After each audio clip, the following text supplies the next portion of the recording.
Did you ever feel like questioning whether schools today were built for creative thinkers or are they just designed to create more compliant workers?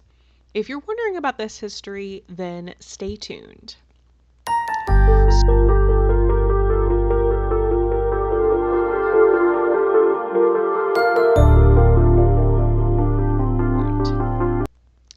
So I got started thinking about this probably while I was still in school, but it definitely dawned on me more once I had children of my own. So I want you to know that a fun fact is that it's actually almost 103 years old now because it was a first concept that was published by the author Upton Sinclair back in 1923. So, most people think that our current factory model of education is modern and compliant. But Upton Sinclair was actually the one who saw the blueprints while they were still being wet. So, Sinclair is most famous for his work on the meatpacking industry, and some of his most profound advocacy occurred in the classroom. But some books that you might not know, which I'll pop up on the screen here and here, are The Goose-Step, a study of American education, published in 1923, and The Goslings, a study of the American schools in 1924. So Sinclair actually argued that the educational system was becoming a tool for industrial control rather than intellectual liberation. Today, we are examining these historical critiques to understand our modern literacy crisis and determining if Sinclair's thesis is still preventing our children from achieving true reading proficiency. So, first off, I do highly recommend these books. You can find them online for free to read through Project Gutenberg. But essentially, the Goose-Step, published in 1923, investigated how higher education, or colleges in the USA, discovered what Upton Sinclair called the interlocking directorate. So he observed that universities were not governed by independent scholars, but by industrial magnates and financial boards. He wrote that our educational system is not a public service, but an instrument of special privilege. Its purpose is to protect and perpetuate the system of exploitation which now rules the world.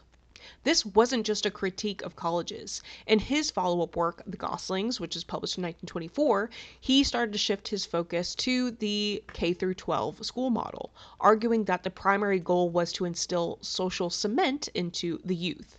He stated that the purpose of the public schools of the United States is to turn out a product which will be useful to the masters of the United States. To Sinclair, the classroom was a training ground for compliance, ensuring that the next generation would goose step to the rhythm of corporate interests. So, how do you feel about this? Because when we compare Sinclair's 1920 observations to today, the masters may have changed, but the pressure for compliance remains the same. Sinclair saw students being prepared for assembly lines through rigid standardization. Today, we see a parallel in the obsession with standardized testing and data-driven metrics that often prioritize a student's performance over their actual proficiency. Just as he noted that professors were fired for challenging corporate interests in the 1920s, many of today's educators find themselves restricted by scripted curriculum and balanced literacy models that have been debunked.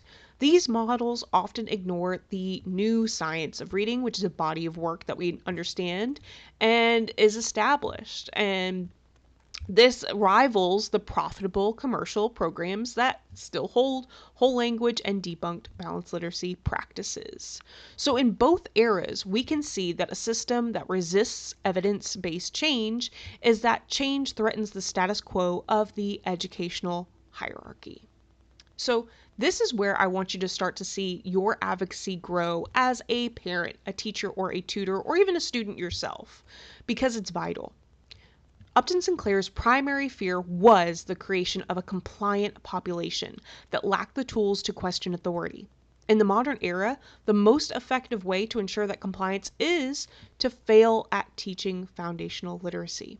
If a child cannot decode the words on a page, if they lack phonemic awareness and morphological understanding, they are essentially goose-stepping their way right through education. They are forced to guess at words and rely on the cues provided by others rather than their own cognitive ability to unlock the text. True literacy, specifically structured literacy, which I am biased, I prefer it, is the antidote to this social cement that Sinclair warned us about 103 years ago. It provides the cognitive tools necessary for independent thought, critical analysis, and self-discovery. So essentially, I want you to understand that don't just take my word for it, but you can go read these books yourself. They are currently available for free. But I want you to understand that I do really identify with Sinclair's words. He warned us years ago that if we didn't take control of schools, our curriculum, our understanding of higher education, that these tools would be used against us to grind our children into manageable parts for a machine. 130 years later, that warning remains. It's a powerful call to action. So, for me, as an advocate, I do believe that our goal isn't just to help our children get by in a system designed for compliance.